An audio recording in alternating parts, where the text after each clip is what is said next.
Whoa. Welcome back, boys and girls, to another episode of Kayfabe Comparisons. My name is Mr. Knowitall, Daniel John Schafer, and I am joined here once again by the rest of the Kayfabe crew. Introducing first, he's the king of the Kayfabe kickflip, Mr. Wex, breakin Lawson. Wex, how we living today, bud? Living great, dude. You know, work sucked, but today's the first Titans preseason game, and we're going to talk some wrestling. So, you know, feeling pretty good post-work today. Good. Ready for it, dude. I'm excited about it. I'm excited about the NFL. We're going to talk a lot about that this last season of Kayfabe Comparisons and on into the future. But also back in the fold, missing only 1 week to, you know, make that money, to chase that paper. The patron saint of the Rock Block, Mr. Jesse Baker. Jesse, how you living today, bud? Man, I'm doing great. I'm really excited to be back. I really fucking hated missing the last episode. I wanted to contribute. I wanted to be around. I did have to fucking start a brand new job, but still, patron saint of the Rock Block. Absolute, baby. Absolute. Gotta keep it going though. Bro. Hey, you know what? You gotta feed yourself, man. You gotta pay those bills. That's I gotta feed two dogs and a lady too. So hell yeah. You gotta take care of that family, right? All right. So you know what? I am super hyped about today though. Today, you know, we're covering the news and notes. I've gotten a lot of awesome feedback about season 5 thus far. I am working now at Innovative Percussion, making drumsticks and mallets, and I'm having a great time with it. And I got a couple of smarks back there with me hanging out, a couple of friends, and they're really into the podcast. And they all were like, dude, really like the format. Sounds awesome. Really into it. You know, the news and notes is obviously the key thing. The Who Am I was a hit for sure, especially on the Tiki Talk. And then the lists are always good. You know, anytime you can give a top 5 for anything to make people want to debate, because I instantly got some kickback on title belts and a couple other things. But yeah, man, I mean, I'm pretty happy with the season 5 format. I'm super stoked to kind of keep it going. Wex, you get any good feedback? Yeah, definitely. My brother listened to the newest episode this week. He liked it. He liked the way that the direction it was going. My buddy Jay, also part of, you know, my brother and Jay, also in the fantasy football league that Daniel was a part of. You know, they both really dig in the direction that it's going. Yep. Soon to be champion of that league. I'm the current reigning champion, as you know. So if you can take that title belt off me. Well, that's why I came in when I saw the competition and you were the champ. I was like, well, this is gonna be a Toys R Us league here, but. I love it. Jesse, did you get any good feedback, even though you missed a week? Did you get any feedback at all on the season 5 debut? I did actually. As I started a new job and I was telling people about the podcast, I was like, hey, I'm not on this week. However, still listen, still go. And a couple of my friends Katie and Sherry, both listen to it. They don't know jack shit about wrestling. However, they enjoy the candor. They enjoy the discourse. Good stuff. I'm hype, man. I'm hype. I'm excited about it, man. I feel like wrestling is getting better in general. Like there's a lot of excitement with what's going on. We've been doing this podcast for a very long time, and I feel like we're also like, it's weird because I almost feel like we were flag bearers during a not as exciting time in wrestling. Like, granted, we got AEW and we got the birth of that, and that's great, but AEW's kind of had their own, you know, kind of struggles to deal with over the past, you know, few years. So I don't know. It's cool to be on this transitional period, and I'm excited about the direction of the podcast. But you know, that's going to lead us into right about what's going on right now. Like what is actually happening in the wrestling world. Wex is kind of our anchor man here. So Mr. Anchorman Wex, please take it away. I mean, I know the big thing that we all want to talk about. Probably not the biggest thing because of what happened last night, but up to about 19.6. Just go ahead and round it up to $20 million in hush money for old Vinnie Mac. Even though he's out of the picture, the shitstorm keeps coming. Yeah, I mean, yeah. It's all the stuff that we said wasn't going to happen. We said he was never going to leave. He was never going to retire. He's done both of those things at this point in time. Yeah. And now WWE is going back and reconfiguring their fiscal quarters from 2019 until now in order to appropriate funds that were as a benefit of WWE. They were personal funds, which we talked about, but they were at the benefit of the company, which means So then you have to take into account profit margins during that year and what would have been and that's the thing too. It's like, dude, that's some so deep calculating. Like, I do genuinely think that, like, I don't think he's gonna face any like violations or as far as like any legal shit. Yeah. I don't think he's gonna. I don't think there's gonna be any criminal charges as far as like him, defrauding the company or anything like that. But I do think it's going to be. I think he will owe more money, and we'll just pay it back. There may be one. Wait, go ahead. What'd you say? There may be one. Do you think there might be one? I think there may be one. I think in the initial case that came out, I think there may be one.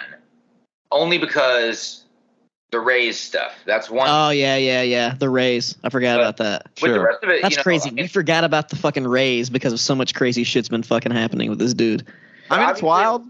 With the rest of it, man, like he's gone. They fucking released Laurinaitis.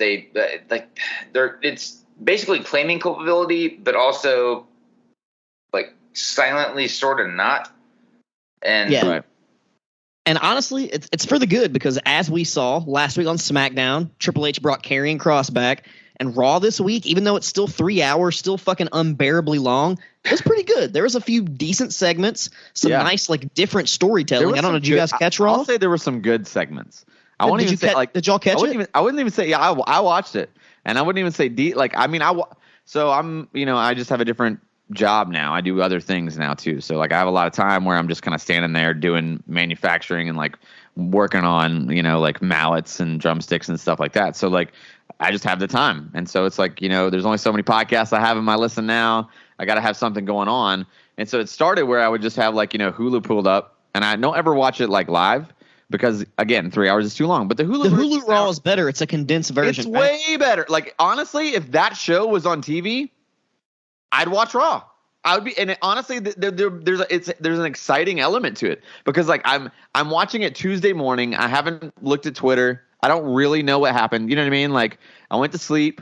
I was watching Disney Plus. Like I wasn't paying attention to the news. I wasn't paying attention to the tweets. I wasn't on social media. I purposely don't look at it. And then I watched the Hulu version, and I'm like, yo, Raw slapped this week. You know what I mean? Like it was a good show. Like I thought it was a really good show. I think that like, dude, it's been 2 weeks now that Triple H has been in charge. He's already planting the seeds, dude. It's undeniable that he moved quickly, though. It's undeniable that he said, okay, if I'm here, I'm making a statement right now. Yeah. And that's incredible. Like, so I'm excited. I'm excited for this new era of WWE for sure. Jesse, what do you feel about it? I mean, it seems to me as though Triple H definitely had a plan coming back in. He had a plan before he left, and obviously everybody kind of went against that plan. A lot of people that got released, clearly bringing a lot of people back. I think his vision for it is going to wind up being, I think that it's going to be tantamount to what we watched in 1997.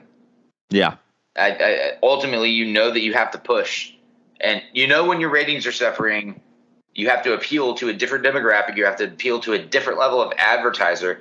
You don't need Snickers so much if you have, I don't know, Gold Bond. The Attitude Era itself is kind of like a proof in the pudding of that. You know what I mean? It's like it's not like they were getting, like Fox would have never touched them in 1998. You know what I mean? So it's like, but that I agree. I agree with everything you're saying. I mean, I thought Raw this week, like there was you could definitely just tell it felt different. Like I love how Kevin Owens came out and just basically became the old Kevin Owens. Yeah, savage. They just basically reset him and was like, all right, you're going to be Kevin Owens again. I love that fucking crazy subtle storytelling of Dexter Lumis coming back and getting arrested because like they slowly planted the seeds throughout the night, like little things in the background that if you didn't really pay attention to it, you really didn't know what was going on. And I was just like, oh shit. Like, yeah, they didn't call attention to it, which I also thought was genius. Like, yeah, it was I feel great. like in Vince's WWE, they're like, oh, what's that? What's that? What's that going on back there? What is that? It's like exactly. It was a little bit more organic. They let it build. Yes, I thought that was cool. Agree. And like I love how they were presenting the U.S. title, like those packages that just kind of like remind you of what it is. Like because before they just did not give a fuck about it, and like talking about Harley Race and like that package like really made me like, oh okay, I want to see this match, and Of course, Ciampa lost, but it would have been cool. I feel like they're going to bring Johnny Gargano back. That's the seeds they're planting there. And I hope so. I hope so. I mean, wrestling just was fantastic this week on both sides. Dynamite last night. Great, fucking Dynamite great show. Great. What? Quake by the Lake. Quake by the Lake, which is a random name because I guess they're by, what are they? Like, they're Lake Minnetonka? Like, okay, can we just listen? Also, like, I just don't understand. Like, why are there real fanboys, man? Like, how can you possibly just be like, oh, you know what? WWE is just meh, meh, meh. I can only watch AEW. Like, dude, like if you remove yourself, okay, I don't care who you are. There's other things you like. We like football. We like music. We like. It's not only wrestling, right? But it's weird. It's like you get in your wrestling brain, and then it's like you have this caveman instinct where it's like, oh, AEW only. Like it's like what is why or the other way where it's like, oh, WWE only. Like why? What is that? I've never understood why people are that way. Like and the way like these people act online about that shit is just outrageous. Like people will just say the dumbest, like just outrageous, straight up dumb, straight up lies that you're just like, no, that's not even true. But okay, whatever, say what you want to say. But getting back on track, Lake Minnetonka, I guess, is the lake that they're quaking by. But goddamn, last night was a good show. Yeah, it was a great show. It was a great show, man. The tag match, the Lucha Bros and Los Ingobernales, like that. Oh, dude. That was so good. Like, it had no reason being that good for a Dynamite match, and it was just fucking killer. That was my main event. What? It's insanely good. That was my favorite match on the show, hands down. Yeah. It was good. And the main event, like, Lionheart, dude, I don't know how he pulled it off, but it was just, he was Lionheart again. I mean, he wasn't. No, he was not. I mean, he wasn't. But it's the vibe. I mean, he clearly did not wrestle as good, but, like, the vibe, the music, the look, I mean, the look was on point. Yeah. And the match was fantastic, even though I don't like Mox. Yeah. I mean, Chris Jericho is arguably one of the greatest. I'd say he probably is the greatest character wrestler of all time. Above Ric Flair, above Shawn Michaels, I think that he's the best character wrestler of all time because he's never like the best thing about him is like, oh, he's the king of reinvention. He is, but it's not like I never ever felt like Lionheart Chris Jericho is not even the same person as the Painmaker. It's almost like Triple H, where it's like he never really changed; he just evolved.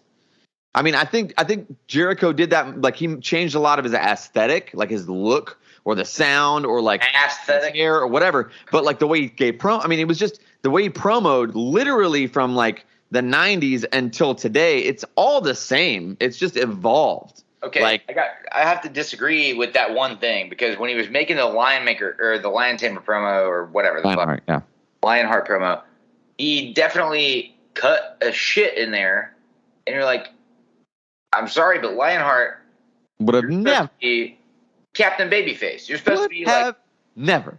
Yeah, I'm just saying, doesn't make sense at this point. I love obviously Chris Jericho is my favorite wrestler ever. We've established that. But I'll say he's the first person to recognize how many identities he's had publicly. Yeah. As far as a wrestler goes, I don't think Shawn has. I don't think Hunter has. I don't think anybody else has. The thing is, therein lies the genius. If you were to go back to I'll take it back. The first one, Mick Foley, of course. Yeah. But I literally was thinking the same thing. But athletically. Not the same. I mean, I think Mick was like the same thing. And listen, and promo-wise too, like Foley's not in a completely different way. In a completely different way, though. Wait, sorry, Wex. Did you say Mick Foley is not a promo dude? Because I have to fucking vehemently disagree with that. Not a live promo dude. He's had some good backstage interview promos, but no, I don't think that's. I think he's one of the best. I honestly think he's probably top 5 most underrated promos of all time. Not memorable to me, so I guess he never did anything memorable promo wise that really stuck out with me. I think that's his stuff with The Rock and his like segments, but not like him cutting a promo on another. I don't know. I wish I had a boo button. Well, maybe I don't think so. I think that's just maybe a generational. Before my time, but like WWF Mick Foley, not so much. But he's had some shit back in the day. I don't know. I just don't remember. No, that makes sense. I mean, honestly, that does make sense. Like if you go from like 99 Foley to like 04 Foley, Yeah, that's the main Foley I remember because I know like his Yeah, like I said, it's like if all I remember was 04 till now Foley, I'd be like, oh yeah, just cheese. like his Pure interview cheese, segments as Mankind and all that shit, like that was cool. Like I thought that was good, but I just don't remember him as the guy like in the ring, like There was a certain man when that dude loved music hit, when he was trying to be Stone Cold. When he was trying to be Stone Cold Steve Austin's partner, and that dude loved music hit, and like his whole fucking shtick on camera in front of a live audience initially hit, had the chicks out there and stuff. I don't think you could have argued with the fact that he was a completely different guy, and he lived it up to be that guy. And then the next thing you know, comes back out as Cactus, completely and totally different guy. I honest to God, I think he's a great promo. Oh yeah. Well, he's a good character, 100%. But what else? You know who else is also a good character and a great promo? Who's too fucking old, and that's Ric Flair, who we're going to talk about. Because this motherfucker, we already knew about the Puerto Rico thing. We talked about it. You said we pretty much knew that this was going to be an ongoing thing. We discussed this weeks ago. Yeah. But, he had his little thing in Puerto Rico, had a brawl with, like, Carlos Colon. But he had an interview a couple days ago, and he said he wishes Nashville wasn't his last match. And then right after that, he proceeded to say that he passed out twice during the match due to dehydration. Tell this man to sit down. Yeah, that's his podcast. I listened to it. It wasn't as I will say that like the headlines that I've read are definitely very spinning of it and making it sound like I mean, when he said it in the podcast, he was like being very tongue in cheek about it. He was talking about when he went to Puerto Rico. So like it wasn't the way it was being quoted. But he still needs to sit down though. Oh, but that's the thing is that I don't think he stepped up. Like I think he was very much. I don't think he said anything like. I mean, he was just like, yeah, it was so great. Thank you so much. I'm never doing it again. That was that. I went to Puerto Rico, but I told him I wasn't going to get in the ring. They had like one thing outside the ring with him and Carlos Colon. That was it. And it's like that's not really a match. So he got bloody though. Yeah, but that's Flair. I mean, that's what he does. It's like, hey, give me a couple grand and I'll put a razor blade in my forehead. That's what it is. That's what his thing is. That's his thing now. Corner guys get color. It happens. Managers get color. Sometimes commentary gets color. And in Puerto Rico, I'm sorry, but like everybody is subject to getting color. It doesn't mean that he's having another match. Yeah. Hopefully he doesn't. And if he does, I hope it's not for another couple of years at least. Dude, he's 73 now. I hope please God never wrestle again. I really don't think Conrad will let him do it. I don't think Conrad. Hopefully, him, Charlotte, somebody will say, "Listen here, Rick. That was it. You had your dude. That was it. You had your run. You did your match. You're done." That main event in Dynamite had a lot of color too, because I think Chris Jericho might have got busted open hard way on the turnbuckle. Because you see that cut? Rough, it was splurting out. It was pretty gnarly. He had it was like a split. Did you see the photo he posted? Yeah, he's gonna have post match. He grabbed something and put it on his head because it was just coming out so much. It was a flap of skin. It was a flap of skin. That was pretty gnarly, and I mean I respect him for that. And dude, did you guys expect CM Punk to come back at all? I had no fucking clue. I thought it was just gonna be like they were gonna brawl to end the show. It seems early. We already talked about the fact that I thought, look, if it's a minor foot injury, he's gonna come back. We talked about what he was gonna probably do it all out, all that fun shit, and then everybody else is like, nah, it's got to be 9 months. And like, man, nobody knows. Like, yes, I expected it. And he was hopping around on that foot, I guess to show that he wasn't injured. Because honestly, I kind of agree with you, Jesse. I think it was just like a minor setback foot injury, and they just played it up to be real serious, just because why not? And all the interviews he cut over the past week at the Comic-Cons and shit that he was at, he was in a boot talking about how much it fucking hurt and how uncomfortable he was, and then he just strolls on out there. God damn it. He's a worker, Yep. Yeah, I mean, maybe. We'll see. And maybe this is just an angle he's going to run with. And if that's the case, then good for him. And the possible maybe it's Kenny Omega return next week for the Trios tournament versus he's in that, but I don't think it's going to be Omega. I think they're teasing that. Who do you think it's going to be though? Because it's not Hangman Adam Page. And if it's not Omega, who's going to be their partner? It's not going to be Brandon Cutler. Here's the deal. It's not Adam Cole. He's hurt. If Omega comes back and it's on a Dynamite, that's a bad fucking plan. That's a pop, dude.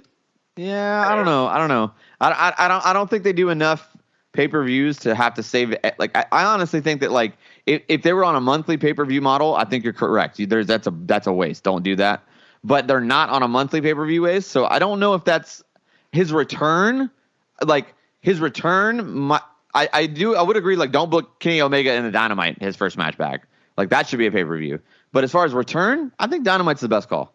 I think Dynamite's the best call. For him to appear, sure, and also like as a closeout show, definitely. Yeah. If it's not Kenny, who do you think it could possibly be, though? That's a good question. Because I really can't think of anybody. I feel like it might be Cutler. Nah, they've already told him no. On Dynamite.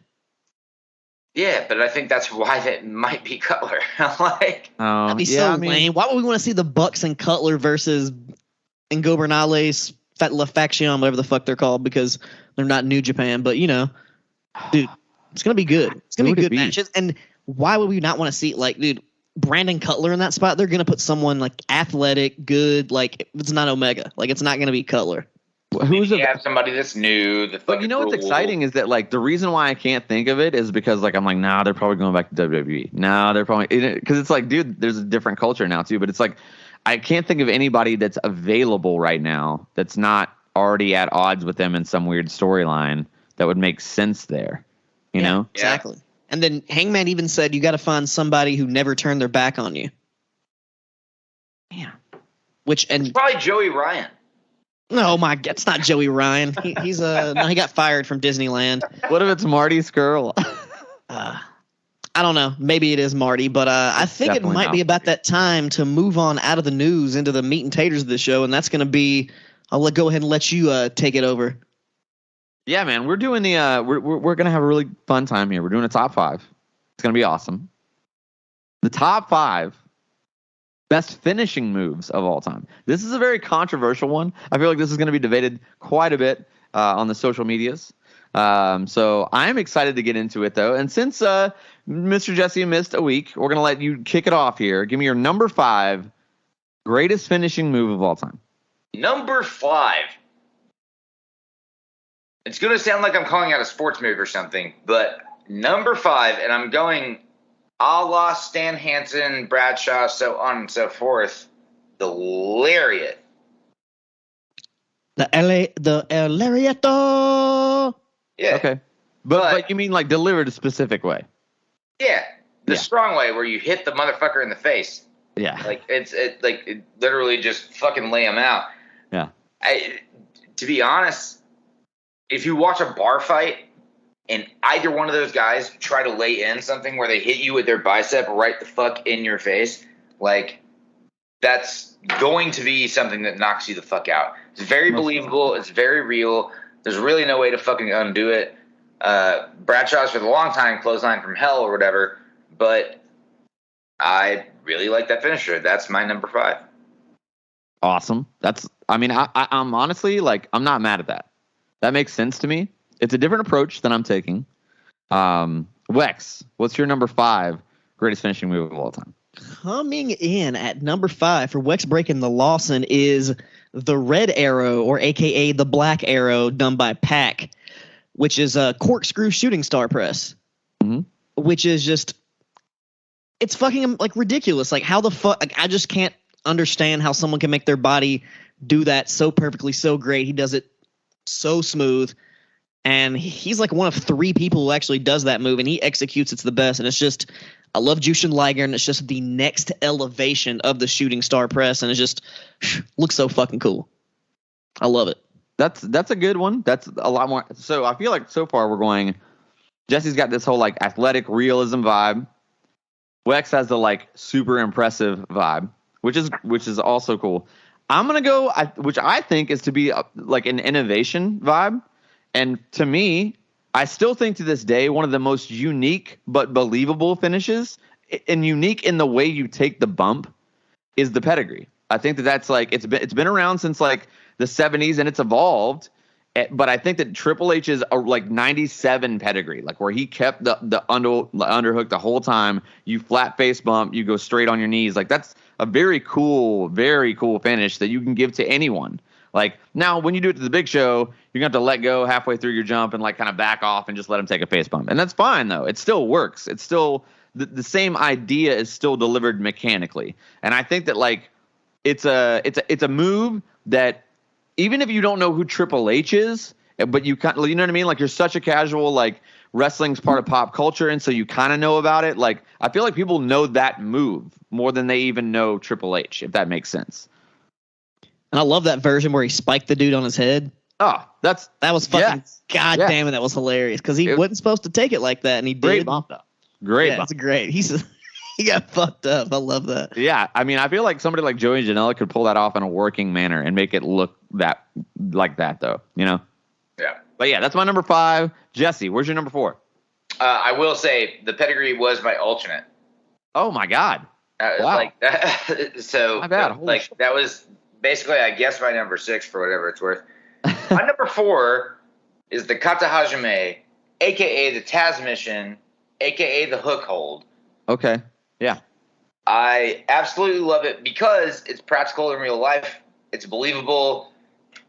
Taz, to the best of my recollection, was the first person to have a hold that actually made someone in professional wrestling have to tap out. Yeah. And I mean, yeah, I think so too. The tap out thing. I put a kid in it once. It works. Oh, yeah, it works. 110% works. But he made people have to tap out. That didn't exist before that. Before that, otherwise, it was like, I quit, or they yelled, whatever the fuck. Was it ref would call it. I feel like in the mainstream, people would say it was Ken Shamrock. In like the mainstream. But I do, I think you're right, though. This before that. In the mainstream, yes. In WWF, it was Ken Shamrock. On WWF, it was Ken Shamrock there, that most dangerous man in the world. He had them their ankle lock man, and they were just tapping out to it, brother. Sure, but where'd they get it? No, I agree. Yeah, I agree. I think you're probably right. Got it from the UFC, bro. What do you mean, where did he get it? Like, yeah.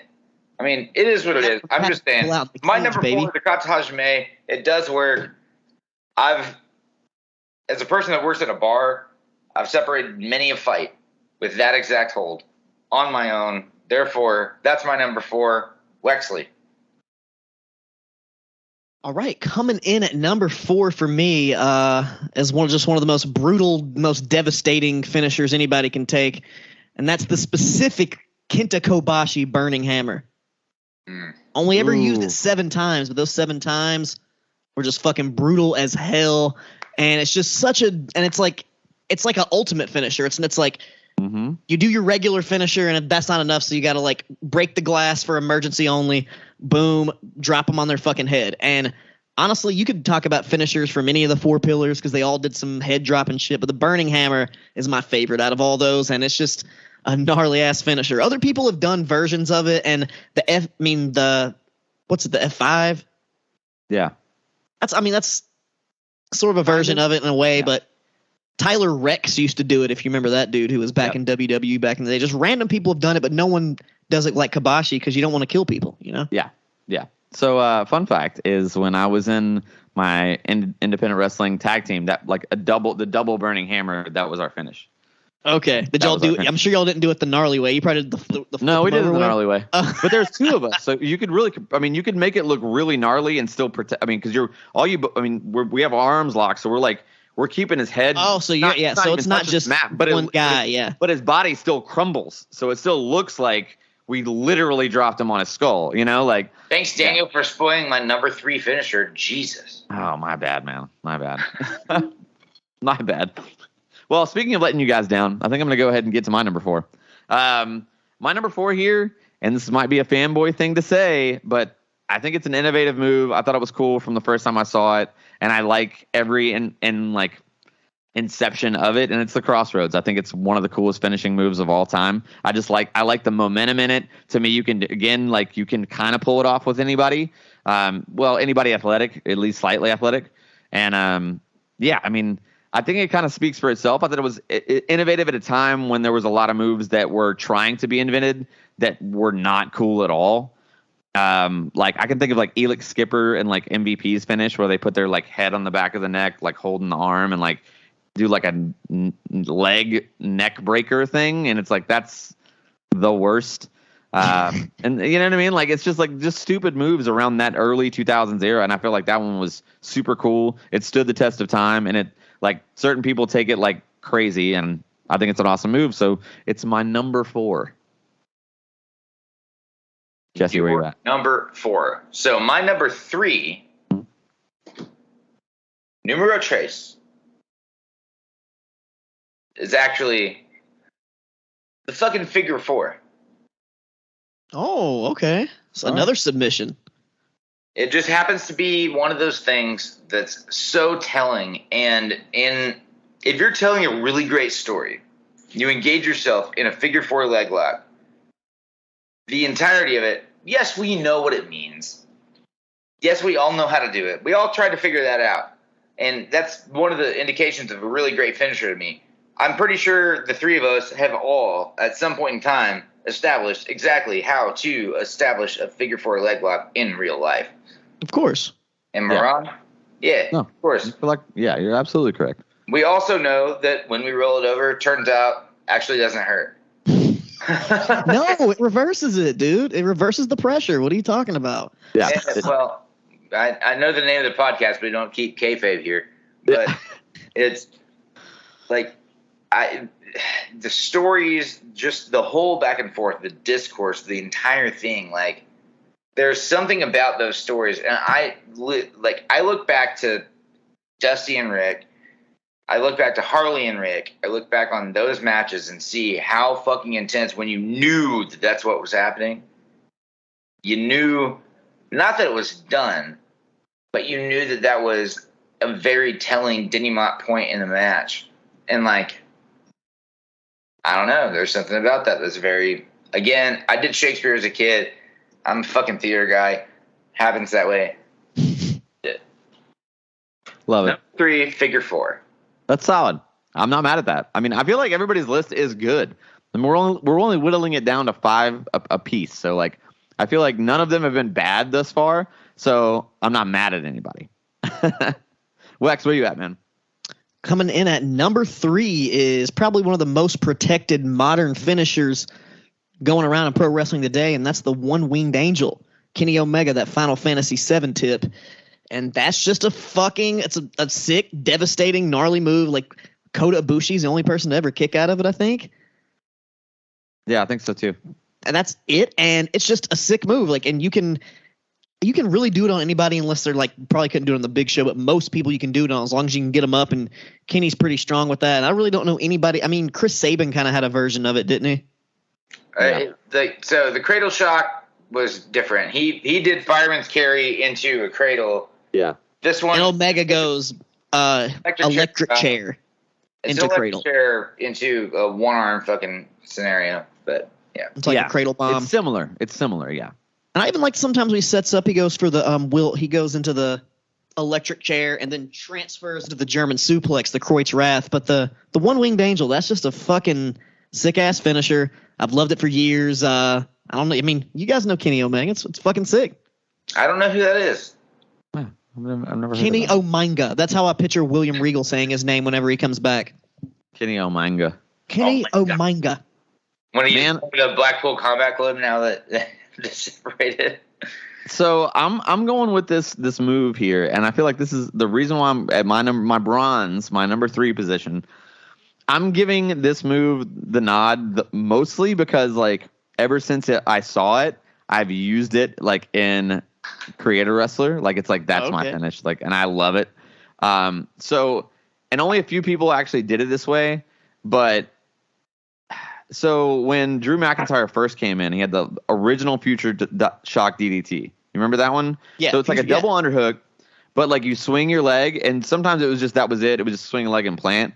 But the best one is when he swings his leg and then comes up to almost like straddling the guy, and so it looks like it's like this massive, like, bump, and the guy bumps on his face and comes up and then lands again, like it's almost like a bounce. So it looks like his head just, like, you just drive all of your body weight into this DDT.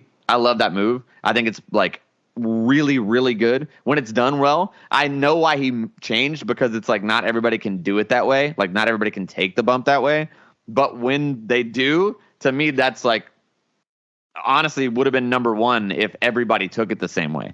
But I it just wish that we could do our WWE 2K22 characters all at the same time right now, because to be honest, that is my main finisher. yeah, that's my main one. I sometimes go for the Fisherman Buster. The Fisherman Buster's solid too. Yeah, that's a good one too.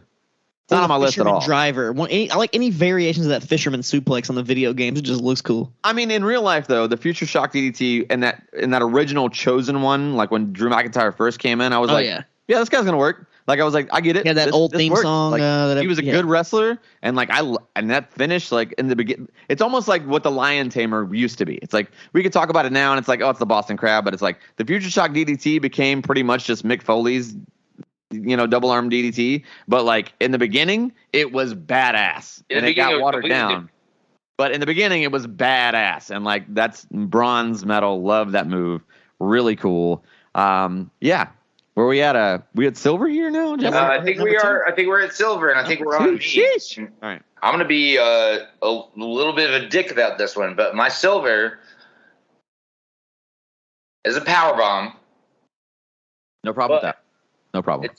Any specific version or just all variations? A la Vader. Oh, okay. If you look at Vader's powerbomb, that motherfucker crushes every single fucking time. Like that's one of those things where when I try to explain to people how wrestling isn't the F word, and I say, look at this, they're like, shit. They don't do that with Sid. They don't do it with Nash. They don't do that with anybody. They do it with Vader. Yeah. And they definitely don't do it with small guys. So like, Vader's powerbomb was completely different. He didn't throw motherfuckers down. He put motherfuckers. He drove them down. He absolutely drive all the way down. Yeah. You want to talk about a tough guy? I know his gear was smelly and everybody hated him for it or whatever the fuck, but at the same time, like that motherfucker was one of the toughest guys on the face of the goddamn planet, and it turns out that he could literally pick them up and put them where they needed to be. Yeah. Hey, I like when he choked up that reporter in Kuwait. That was good. Yeah, I mean, I love how and that's actually a safer powerbomb. Champion. So. Like that's a safer powerbomb to take. Yeah. If he wants to take care of you. But it is actually safer to drive somebody in than it is to drop them from up high. Like that's the thing too, is like people talk shit about Nash's powerbomb because it was kind of ugly. But honestly, that one probably hurt the most. Because he is almost 7 feet tall, and he just like literally picks you up and then walks away. And then like he just picks you up and just walks away and lets you fall. And it's like, however you take the bump is how you take the bump. Like a second time, he was like, I'm never gonna do that again. Yeah. Like I'm not working with that guy because I'm never gonna fucking do that again. Yeah. Didn't like how he threw me. I didn't like that, so on and so forth. It is what it is. I love Kevin Nash. Also, shout out to the Click podcast. Yep. Like fucking rules already. But for me, the Vader powerbomb is the powerbomb. Anything else is kind of, you just flip somebody upside down, whatever. I disagree. The Liger bomb is pretty impactful. He drives down and then is a sit-out power bomb. But yeah, there's no little guys, though. Like you have a big guy that fucking picks you up, flips you upside down, and fucking throws you on your shit to the point that they drive you the fuck down. It's one thing. And Keith Lee does he's a big guy, does a version of the sit-out where he drives you. He sure does. He's about to not wrestle after, I don't know, what, 12 months? You think he has a year? Maybe another year. Keith Lee? Yeah. Is he hurt? He's just tired. Oh, okay. I don't know. Whatever. What's your silver place here, Wex? My silver, it was hard. My number one and my number two, I kept flipping them back and forth, and I kept going. But number two is a Stone Cold Stunner, as you can see behind me. And what more can I say? Stone Cold is the most badass motherfucker ever, and the Stunner, which is very different from the it's not a cutter. It's not a cutter at all because people always try to, he's doing it's not a fucking cutter. It's its whole fucking different move, and Stone Cold perfected it, and The Rock takes the best bump of all besides Scott Hall. Scott Hall did that one good one, but consistently The Rock, best stunner bumper. Best stunner bumper ever. Great. What? The one at 18 was great. Oh yeah, that's pretty sick. It's like literally down flat back, like the. But he's like, dude, he got like 10 feet in the air. No, he could have. Dude, Scott Hall literally could have just leaped over the top rope with that one. Like that was really fucking great. Yeah, but Stunner, dude, it's classic. Kick him in the gut, Stone Cold. Like, dude, I grew up on that goddamn shit. Yeah. It's just like, how many times have you stunnered your friends? Oh, several. I mean, God. Millions of times. I've stunnered everybody. Yeah. And it's just like, it's just such an iconic move. Even when Stone Cold botched Byron Saxton and kicked him in the nuts and stunnered him, it was great. Like, such a good move. Was it a botch or was it intentional? Whether or not, it was great. It's probably fucking intentional. Probably. It's innovated by the very recently released John Laurinaitis. Yeah. But if we're going to give the true credit, Mikey Whipwreck, the whippersnapper, is truly where the inspiration for the stunner came from. Yep. Got to give credit where it's due there. But yeah, number 2 coming in for me, the goddamn Stone Cold Stunner. And shout out to KO. He has a pretty good one. Yeah, he does. He does have a good stunner. It's not a finish, though, which is a problem. He shouldn't do it if it's not going to be the finish. So I'm just going to say that. Number 2 for me is the longevity of this move and like the innovator that did it. I mean, it was the first time I'd ever seen it. I don't know if it had been done in Japan before or not. But the fact that he's still going with it and it's still like probably one of the most impactful moves is the F5. I mean, the F5 is number 2 greatest finishing move of all time. I mean, it's like, and at this point, like when we're getting to number 1, number 2, number 3, there's no wrong answer for any of those. Like, but I think to me, like this one's, I mean, it's been 20 years and I feel like it's still just as big of a pop now as it was 20 years ago. And there was a time where the stunner had a lull and it wasn't as big of a pop as it once was. Whereas I feel like the F5 never had a lull. Like, granted, Brock went away and like did UFC or whatever after that, but like, I mean, it's just, he's been back for longer than he was even in the first time. And it's, I think the F5 has got to be on that pantheon of greatest finishing moves of all time, especially for the guy that does it. I only think that he could really pull it off the way it's pulled off too, which makes a big difference. F5 for me, number 2 greatest move of all time. Jesse, where you at? I already said my number 2. We're going to number 1s. Yep, it's time for the number 1, baby. The numero unos. Speaking of which, numero uno. He won. City, number 1. Ichiban, number 1. Mr. Jaden Newman won the Scenic City Invitational. He's the crowned Scenic City champion. We had him on our podcast. You can look at it at the archives. Fantastic. Rules. I wish I was there. Couldn't have been. But number 1. Y'all going to be weird at me for this one. DDT. DDT? Ooh. Absolutely. A la Jake Roberts. I love the idea that is a finish. And This is why I get so pissed when people use it as a spot. Like, that's a fucking... If you get to the point and you do the psychology right, it's a finish. Yeah. And especially, look at Raven. Raven did a great one. Raven did a great one for sure. Between those two, Arn also did a great one. Like, you look at those things, front face life fall down. It was a move that was invented accidentally because Jake was fucked up. He's talked about that. Yeah. But at the same time, I'm sorry, but if I'm looking at a dude, if I'm fighting them, let's just say, hypothetically, we're pretending this is a real fight. I grab his head and fucking drive it into whatever surface we happen to be fighting on. You're done. Yeah. It's over. So I love that move. So to me, number 1, DDT needs to be done right. Wexley, numero uno. Numero uno. I will say I do like the DDT too. I like all the variations of it. It's a very nice move. But number 1 for me is also kind of like for you. It's a move that is a finish, but people like to overuse it in the middle of matches. But I still don't give a fuck. And you guys probably know what it is. I do.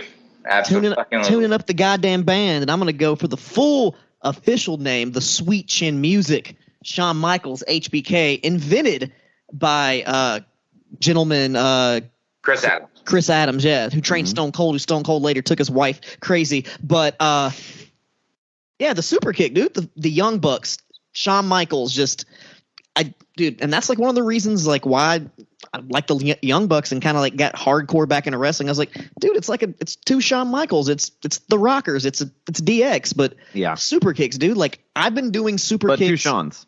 Yeah, two Shawns. I've been doing super kicks in the air or at my friends or at my dog or at everybody ever since I can remember. Like, Yeah. just slap the leg. You can go on our YouTube channel. Me dressed as a luchador, super kick Jesus, perfect execution. Go watch it. I mean, Perfect execution. Here's why it's not a finisher. and you got to have that leg slap. You got to have that leg slap. Without the leg, like that's the thing. Without the leg slap, it's just a kick. Like that makes it the super kick. The fucking sweet chin music.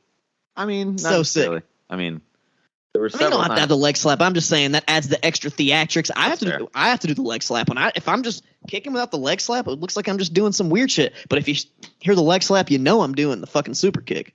Yeah. I mean, it's a great move. It's so good. Anybody can do it. Anybody can do it. That's the problem.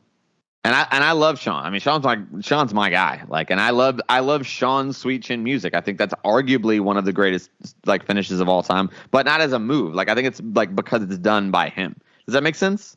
Like, Sort of, but I like the Young Bucks just as much doing it. I love the super kick party. Like, it's not a finish. It's a spot.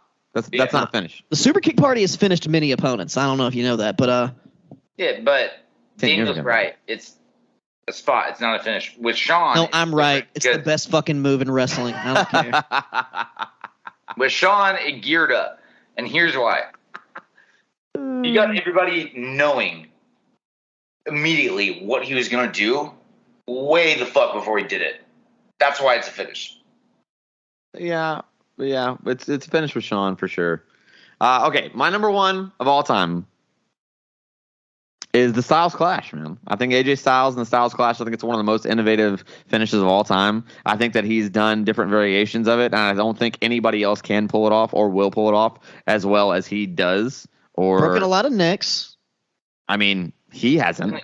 Only one, and That was that dude's fault, 1,000%. yeah. And then even Jericho was like, "Dude, we need to use this move. It's gonna be fine." And then like ghosted it by Vince. Which I don't know. Maybe Vince paid him $5 million. I don't know. But Rest in peace, Yoshitatsu's neck. Well, I mean, you know what, dude? Like, watch the guy at I don't know, man. It's really not that difficult to. At that point, you're like already under his legs. Like all you ever gotta seen do the is- one Frankie Kazarian didn't tuck It's his not neck hard to take, and by it the way. didn't break his neck, but it looked like it did? Like that's the thing about that move is it's not hard to take. It's not a hard move to it's take. not. It's really a fucking not. It's DDT actually bucket. very, very easy You to take. pancake. You're fine. I understand. It's just that instinct wrestling, tuck your neck. Like, Yes. Or it's like, dude, your arms are behind his legs. Like the instinct to tuck your head at that point is like your instinct should be a flat back, and it's kind of what you're taking. It's just a front bump. Like you pan like a flat back, and you're gonna be fine. Like you that's pancake like a DDT. You literally sideways face, spread out, good to go. No big deal. It doesn't suck. it's a great move. It's a great move. I think only AJ could do it, and I feel like people are gonna shit on me for this, but I don't care. I love Styles Clash. I think it's a great move. didn't Michelle McCool do it? Poorly, yeah. Yeah, really poorly. Yeah. Watch those again. Crash Holly tried to do it too. I mean, that's what I'm saying. Like people have tried it. I like the people- Styles Clash, though. One of the best Styles Clashes was like this in Ring of Honor. It was like a trios match, the Young Bucks and AJ Styles, and it was like this triple mega kill over super kick Styles Clash with Ricochet to win the match, and that's one of my favorite ones ever. And then, of course, the top rope, the Avalanche, which is fucking brutal. Yeah. Yeah, man. I mean, I feel like to me, the Styles Clash was something that I saw in person a lot in the beginning, in like the Asylum days or whatever. Oh, yeah. And so for me, it was just such an innovative finish. And seeing that I remember like, and there was that weird WWE, like when he first came in, like, was he going to use it? He hadn't been using it. He was only using like the forearm. And then when he started using it, it was like a big deal again. And I was like, man, this move is just the shit. And I also feel like there are very few people, if anybody else, that can really pull that move off well. You know what I mean? So to me, I don't know. Yeah, for me, I love AJ. Love that move. I think Sweet Chin Music is great, but didn't even make my list just because like the move itself is so generic now. Like same thing with the DDT. Again, I'm not saying they should be. I just love it. No, I agree. I don't care if it was on Fox News tomorrow. I would still do it. That's fair. I mean, I guess that's fair. I guess that's If I fair. could We choose all had a our finisher reasons. for myself, it would be a really well executed DDT. But it's so simple. All you have to do is make sure that somebody's fucking lined up and it hits the point where it's like, you're done now. It's all psychological. It is indeed. And we've all been through our top 5. You can take them or leave them. Everyone's going to have their opinions about it, and that's fine. But we're going to move right into the last segment of the show here. And we're going to do Who Am I? And it's going to be different now because there's 3 of us here. But we got the full kayfabe crew. So what we're going to do this time, instead of having a time limit, I'm going to go 3 facts. And then they're going to get 3 yes or no questions. That's it. No other details other than yes or no. And then they have 3 chances to win. Okay. And we're all going to go through this. We each have 2 people. So we're going to try to make this work here. So I'm going to go ahead and give you the 3 hints for my guy. Okay. I was active in WWE until 2017. I am a 2-time Intercontinental Champion. I'm a 1-time United States Champion. Who am I? Wex, question Am I number from America? No. Wade Barrett. You want That's my guess. That's my first guess. first guess? No. Yeah. Oh, fuck. Am I from Puerto Rico? No. Am I a heavyweight? Yes. Was I on a reality show? No. Was I a part of a faction? No. Okay. Ooh, fuck. That's 3 questions, I think. So I've already had 1 guess. So shit. You got 2 guesses left, Wex. Jess, you got 1 question left, and then 3 guesses. Did my family exist in the wrestling industry? No. And you said they were active till 2017. Yes. From when for 2017? Did you say? 2009. 2009 to 2017. Yes. And they're not from not from America. Fuck. I'll give 1 more guess. Yoshitatsu. No. I got 1 more guess after that. Fuck. Jesse, guess number 1 here for you. Man, yeah, it's a little rough. 1 more. Batista. No. Oh, Vladimir Kozlov. No, but I was his tag team partner. Oh, fuck. Well, then. Ezekiel Jackson. No. Oh, I thought that's who it was. Fuck, because that's what I thought was a tag team partner. But he's American, so that wouldn't be it. But He was a tag team partner. I was a tag team champion with Vladimir Kozlov. we're all out of guesses now. We're done. We've already said all of our guesses, so you got to give us the answer now. You already Morello. did. So Santino. Anthony Corelli. Santino Marella. Oh, there was a Marty. Was there a Marty Scurll? That was my okay. I feel bad now because I felt like that was my easy one. God damn it! All right. All right, Wex, where you at? Okay. So 3 facts, and then we each get 3 questions. Okay. I am a 2nd generation superstar. Okay. I am mostly known for my tag team work in the WWE. Okay. My last appearance was at WrestleMania 26 in a losing effort. You're supposed to ask, who am I? Who am I? I mean, who am I? Who am I? Thank you. I said it in the first two lines. I'm gonna go ahead and make a guess here. Okay, what's your guess? Is it Ted DiBiase Jr.? It is not. Okay. So 1 down. Am I Samoan? I am not Samoan. Was I a tag team champion? I was not a tag team champion. What years were I active? From about 2008 or 9 till about maybe 12 or 13. How do you not know? Because that's around the time. I didn't. That was my question. What? That doesn't count as my question. I just like you're the person that fucking invented the "Who am I" thing. So, This is my fault, actually. Well, I mean, I'm not saying the concept. I'm saying like you invented the question. You got to know. I mean, I knew around the time. Shit, I gave you an estimate. That should be good enough. Okay. Okay. Do I have other family in the business? Yes. Was my family a world champion? Don't think so. Not in America. If they were. Am I assigned male at birth? Yes. Is that one more? How many guesses? I think we're. You've said 2 and you said 1. No, I mean I asked all my questions. Okay. Yeah. What about your guesses though? Because no one said anything right yet. So. No, I'm down one. I'm down one. Came out of the gate on 1. But This is my last question. Okay. Was I a part of a faction? No, just a tag team. Am I Domino? Not Domino. am I Deuce? Not Deuce. Damn it. All right, so Jesse, Daniel, I think you've used up all your 3 guesses, correct? That's I've We used both 2. have. 2? Okay. Yeah. Am I Chavo? Not Chavo. Okay. Hmm. So let's get final guess. Daniel, what is it? Tag team work. That's what's throwing me off. God. I really hope it's not what I think you're going to say. Is it Road Dogg? It is not Road Dogg. Damn it. All right. Y'all ready for the answer? Yes. It is Jesse, a.k.a. Terry Gordy Jr., a.k.a. Slam Master J. So good. That's a good one. And honestly, that's the good active years, too. His sister's still active in the business right now, so. Yeah. She's Oh, bigger than Foot. Damn. That's a good one. His old tag team partner, my good buddy, Mr. Doc Gallows, Big LT. Shout the fuck out to Talking Shop. Love it. They're great. They're good to us. They're good to me.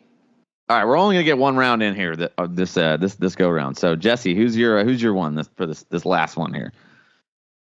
Oh, I thought Yeah, we were gonna do 2, but I think we're winding down on time here. We want to make sure that we're not keeping it too long for the patrons here of this podcast. So what's up? What's your number? Who's your who am I? Give me 3 facts.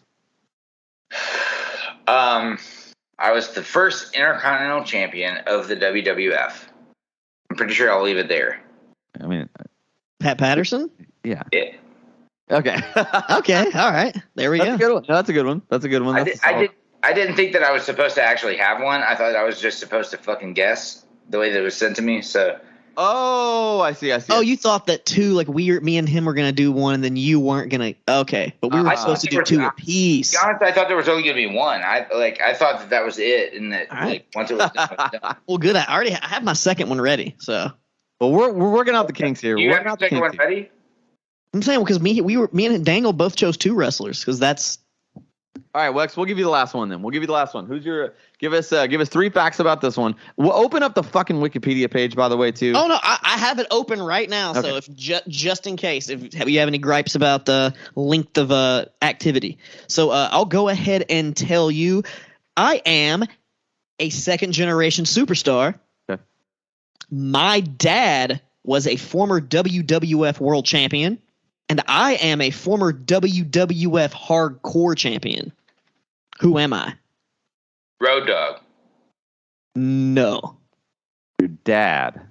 Is this person assigned female at birth? No, they are male at birth and still male, I'm pretty sure. Was my dad a WWF World Champion in the 80s or earlier? Earlier. Okay. Do I have any other title reigns outside of the hardcore title? Yes.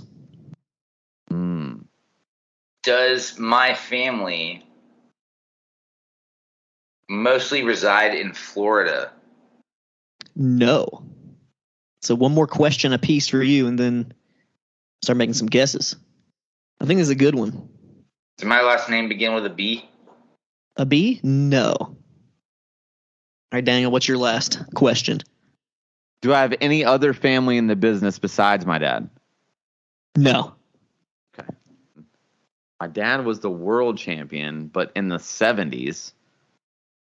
I feel like y'all should know this. That's like a pretty, like I already said, he had other championship reigns outside of the hardcore title. Look, when I want to buy 19 records, I walk into a record store and I have no fucking idea what records I want to buy. So, like, it's that's just the truth.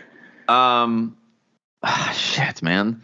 WWF champion in the 70s? It's not Bruno's kid because he was never the hardcore champion. He was never a champion at all, really. Yeah. All right. Is it Scott Putski? No. I mean, that's very close, though. Very fucking close, I'll say. A very close, good guess. That was the WWF World Champion. Mm-hmm. In 1973. So technically it was the WWF champion because that's how old it was. Okay, you left that fucking part out. Well, you said the 70s. I mean... No, I said the 70s. I mean, you should know it changed in the 70s. I'm tapping, bro. I'm tapping out. I'm going to feel stupid for this. Any last guesses, Jesse? Buddy Rogers. No. Sean Stasiak. Oh, Sean A.K.A. Meat. Stasiak. God. That's a good one. His dad was the world champion in fucking 1973. And for like also a couple months, right? He was a transitional champion, wasn't he? Wasn't he the champ for like literally like a couple months? And that was back when people had the title for like years on end. Yeah. So maybe something like that. I don't know exactly the length of his title reign, but damn, he was a world champion. So that's crazy. That's crazy, man. This show is crazy. We're gonna have to get a little more like generic. We're gonna have to like start doing wrestlers that are like not too obscure. Because I was trying to go real deep. Painful. That was painful. You know what? We're working through the bugs here in season 5. All right, guys. We're working through the bugs. Who Am I is going to be awesome. We're going to tweak it. We're going to make it better. We're going to have to put it on a timer too. We're going to have to put that on a timer too to just make sure that we go through questions a little bit faster. But we're going to get it better. It's going to be awesome. Yeah, man. I'm super excited. You can always find the show at KayfabeCom on Twitter and Instagram. You can find it at KayfabeComPod on TikTok. Kayfabe Comparisons on Facebook and YouTube. And yeah, you can always find me, your boy, Mr. Knowitall, Daniel John Schafer, at Daniel Daybreak, wherever there is social media, period. You can find at Daniel Daybreak, all one word, and I am there. Jesse, where can people find you, man? Man, you can find me at Jesse Baker Nash on both Instagram and the Twitter. You can find me at regular old Jesse Baker on Facebook. You can also, to be honest, we got one show. We got a big show. Daniel doesn't want to talk about it. We got a big show. It's a big show. It's a big show. My birthday. It's Kids Meal's birthday. Well. Big old deal. Exodin, 2208 Elliston Place. Exodin. It is the far between Hidden Sixes, Born Empty, Reality Something, and Look What I Did, celebrating their 21st anniversary of being a fucking band. Bang. And then right across the street, we have Kids Meal and Friends, which is Gates, Big 40th, Savage. That's it. It's going to be awesome. But live graffiti, all this other stuff, we're bouncing back and forth. Like, it's going to be a fucking banger. It's going to be awesome. I'm super excited about it. Wex, where can people find you, Ben? You can always find your boy Wex Breaking the Lawson at Wex Breaking the Lawson on all your social medias, your Instagram, your Facebook, your TikTok. Also, get on that KayfabeCom pod TikTok. We're going to be pumping out some more shit. And I just looked it up. Stan Stasiak, Sean's dad, had a 9-day title reign. Yeah, sounds right. 9 days. So, yeah, probably one of the shortest. And his son's probably not the worst second-generation superstar, but probably not one of the best. Look up his finisher. Yeah. Meat or his dad? Meat. His dad. Remember when he was Meat? Oh, yeah. Of course. What about the dad? MS? I would argue that Meat's his best gimmick. Like, oh, yeah. Meat was some good shit. Good shit, pal. Well, just like Vince McMahon, that's going to do it for us. And we'll see you guys next week. We're out. Peace.